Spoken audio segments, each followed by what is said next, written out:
Hello everyone. This is another video, kind of like an update video. I'm gonna try to definitely keep this one short because I gotta go to work in a little bit. But I got some updates on the car. Not great updates though. We'll start with this. This was a brand new dipstick. Was keyword. I bought it because the old one, the tip of it broke off outside of the motor. I went to check the oil, wiped it with a rag, and tip popped off. So, went and bought a new dipstick, and, well, the tip of this one snapped off in the oil pan. So there's that much dipstick, maybe more, maybe less, I don't know exactly how big it is, but there's roughly that much in the oil pan right now. Hopefully it didn't get into the motor. I'm really hoping that. I don't think it did. I really don't. But, I say that because it was still running fine. I didn't hear any ticking in the motor. It started fine, stopped fine, everything's good. I don't know why it just snapped that off. I genuinely don't know. But, so that's the one thing. Another thing that happened was it dumped all the coolant out again. So I'm guessing that that's one of two things. I'm guessing it's either a freeze plug, which is possible.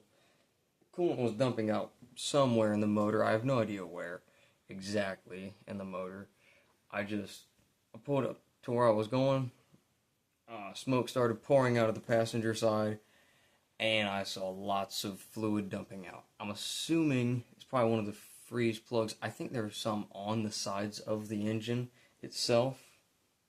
So I think it's either one of those freeze plugs just blew out, or there's coolant plugs too. Those are, which I hope those didn't blow out. There's a coolant plug, and it's like maybe yay big, maybe smaller. But it's a screw in. I really hope that didn't blow out.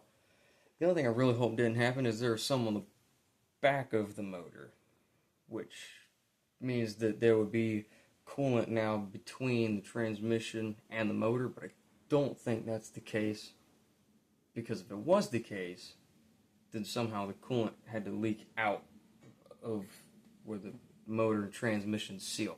Sorry, I'm thinking about this right now.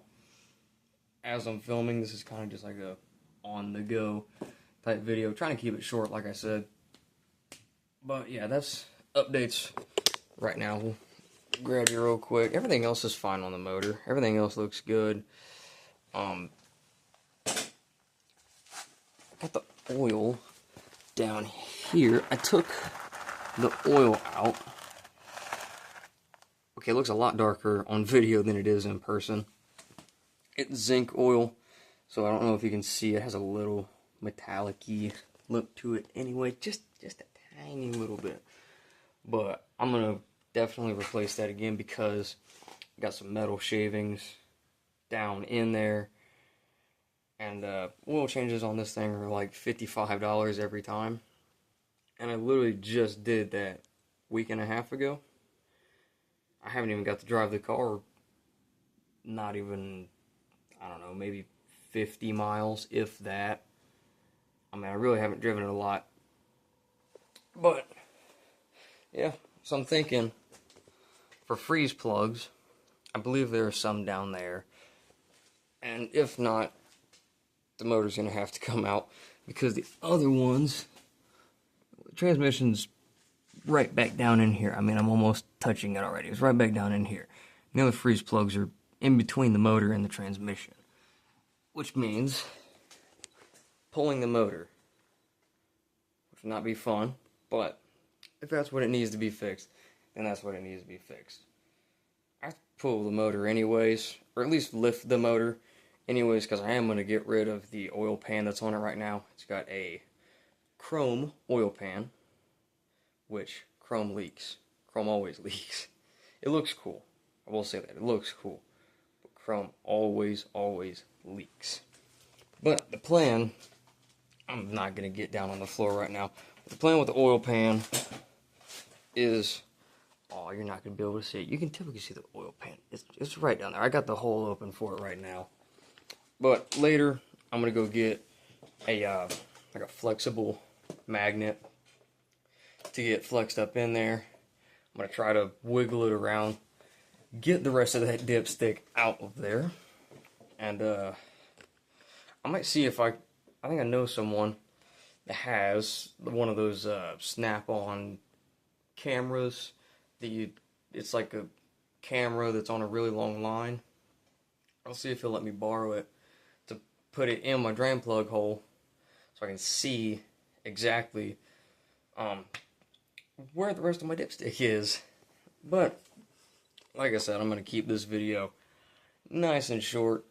But yeah, I'll give you one last look at the motor. I love just sitting here looking at that nice big old 383 stroker. That's what I'm doing before I go to work right now, and filming this little about 6-minute video. I think that that's pretty good. So I hope you guys have a great day. Be expecting more videos, definitely more updates on this thing soon.